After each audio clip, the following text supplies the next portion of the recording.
Hello everyone! This video is going to be a bit different than my past few. I've learned that my characterization of Scrapper in my past video perpetuated a harmful stereotype about the African American community, that of Southern hospitality, where African American people are only perceived as palatable by white society if they act overly hospitable and act in ways that serve the white populace. My characterization of Scrapper perpetuated this through having a black character, especially a feminine-presenting one, primarily interacting with the community through the role of being a server. Additionally, their style I depicted them with was unintentionally aligned with the style choices white American society expects from feminine-presenting African Americans. In light of this harmful characterization, I've chosen to redesign their character. The rest of this video will serve to reintroduce their character and explain design decisions I made along the way. This is Scrapper.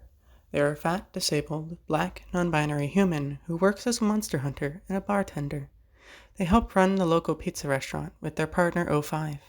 This section of the world they live in is a community which has slowly been healing from the destructive effects of capitalism, and so their and their partner's restaurant serves as a community center where people gather and can appreciate the food and good vibes at all hours of the day.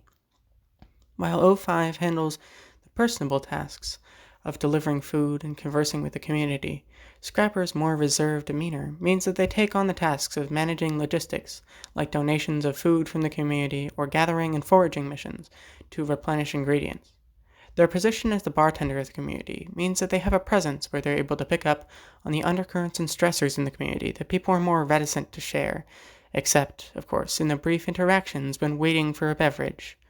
Or they can pick up on the ways community members interact with each other, those subtle signs, but present to the careful observer. It is often that people come to ask Scrapper for help with any monster or constructed beast-related issues. Many times they don't want to put a damper on O5's festivities, or simply don't have the subconscious trust as that of a patron and their bartender. People come to them with these requests as Scrapper and O5's restaurant not only serves as the community hub, a useful position for the atmosphere and for curating specifically these sorts of interactions, but they also work as the resident monster hunters. Scrapper and O5, just as the other hunters in their organizations, protect their communities by mediating interactions between wild nature and the more constructed communities in which sentient beings tend to gather.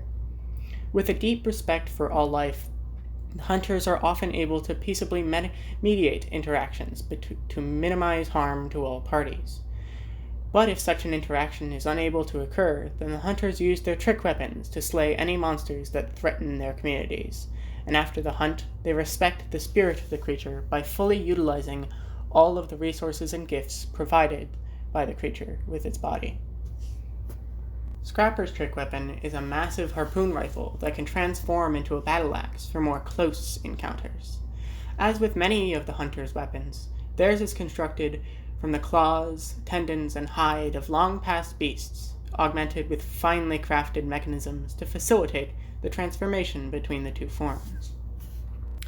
Given that their community has discovered the ancient art of biomagic, meaning many of what we would consider to be vehicles or buildings in the community are created out of bioengineered organisms still living and growing with their inhabitants. Scrapper's services are more often called upon to help heal or soothe a construct than to slay a leviathan. In fact, their crab chair was a gift from one of their community splicers after an unfortunate fall from a transport rook that had gotten spooked by a particularly severe hurricane one season. Of course, O5 had to make alterations, notable ones being the replacement of claws with the ingenious grappling claws left as table scrap from when they made their own chitinous armor. Having a living mobility aid had its benefits. Most notably was the freedom to not have to use their hands to move, or how snippers, as they called it, loved to assist as an extra set of hands. Had its drawbacks too, though, as it was another mouth to feed and another creature to account for. Snippers would often get tired at partway through the day and would need to take a break. But all in all, they made it work. Snippers became a beloved part of their family. Well, I hope everyone appreciates the redesign and this deeper look into Scrapper's character. If I cause any harm in any of my videos, please feel free to let me know, and I will put in the effort to learn about and address it properly. I hope you appreciated the new art style as well. I'm experimenting with a couple of different ways of showcasing my models and making them more visually engaging and readable. But that's all for today, so have a good day.